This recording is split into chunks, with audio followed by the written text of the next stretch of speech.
Dans la ville bouillonnante de Lomé, la nuit était un mélange de lumière et d'ombre, d'ivresse et de solitude. Malgré les avertissements, les jeunes continuaient de sortir tard, insouciants, défiant les rumeurs. Depuis des mois, des hommes disparaissaient mystérieusement. Au matin, les passants retrouvaient leurs visages figés dans l'horreur, suspendus aux branches d'arbres comme des masques grotesques. Personne ne comprenait comment cela était possible.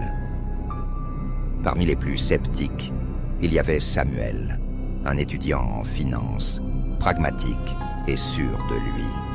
La peur qui envahissait la ville le faisait sourire. Pour lui, il ne s'agissait que d'une série de crimes sordides qu'une créature imaginaire ne pouvait expliquer.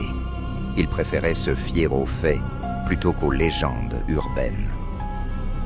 Un soir, après une soirée bien arrosée, il décida de rentrer seul. Il marcha sur l'avenue bordée d'arbres, les lampadaires clignotant faiblement au-dessus de lui. L'air était lourd, chargé d'une étrange tension.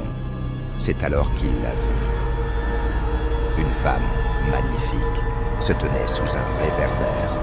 Grande et élancée, une robe rouge moulait son corps comme une seconde peau. Ses yeux brillaient comme deux éclats de lune, et son sourire semblait contenir des promesses silencieuses. Samuel sentit un frisson parcourir son échine, mais il chassa cette sensation et s'approcha. Elle ne parla pas. Son regard hypnotisant semblait l'inviter à s'approcher davantage. Une chaleur étrange l'enveloppa. Sa raison vacilla. Il se figea quand il vit la peau de son visage frémir. Lentement, comme une peinture effacée par le temps, son nez, sa bouche et ses yeux disparurent, ne laissant qu'un vide noir. Samuel tenta de crier, de reculer, mais il ne pouvait plus bouger. Une main glaciale se posa sur sa joue. Un déchirement brutal. Il sentit sa peau être arrachée. La douleur était atroce, mais brève. Il vit son propre visage, suspendu dans les airs, entre les doigts squelettiques de l'entité. Son corps s'effondra, avalé par l'obscurité. Le lendemain, un nouveau masque humain ornait les branches d'un fromager au cœur du marché. La peur s'intensifia dans la ville. On interdisait aux hommes de marcher seuls la nuit. Les policiers quadrillaient les rues, mais rien ne changeait. Les disparitions continuaient. Pourtant, il y avait une règle que personne n'avait encore comprise. Elle ne s'attaquait qu'aux âmes insouciantes, à ceux qui ne croyaient pas en son existence. Un détective privé, Kofi, sceptique mais méticuleux, décida d'enquêter.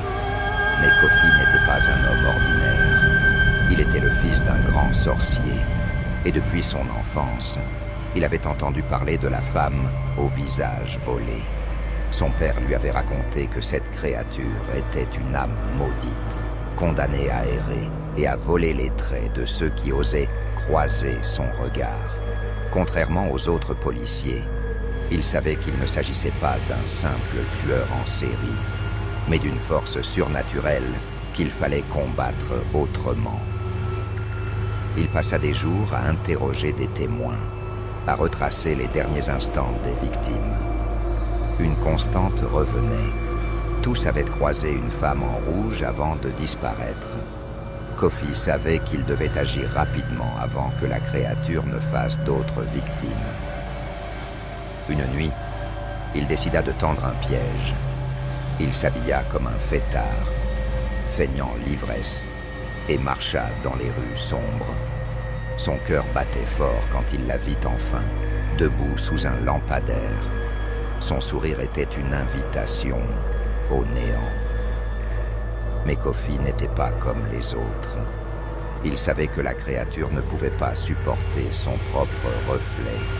Son père lui avait enseigné l'ancien rituel de protection contre les esprits voleurs d'âmes.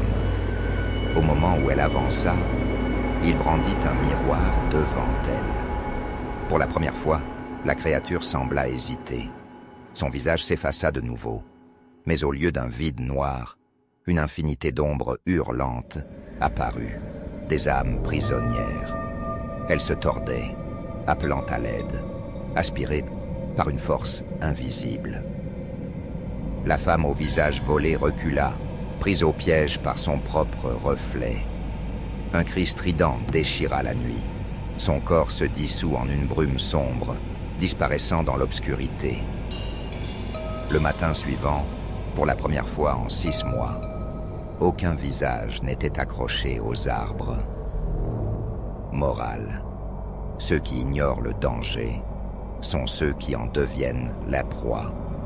La curiosité et l'orgueil peuvent être les pires des pièges. Merci d'avoir écouté cet épisode. Si cette histoire t'a touché, partage-la pour faire grandir notre communauté et préserver notre culture. Abonne-toi et ensemble, faisons vivre notre héritage. À bientôt pour de nouvelles aventures.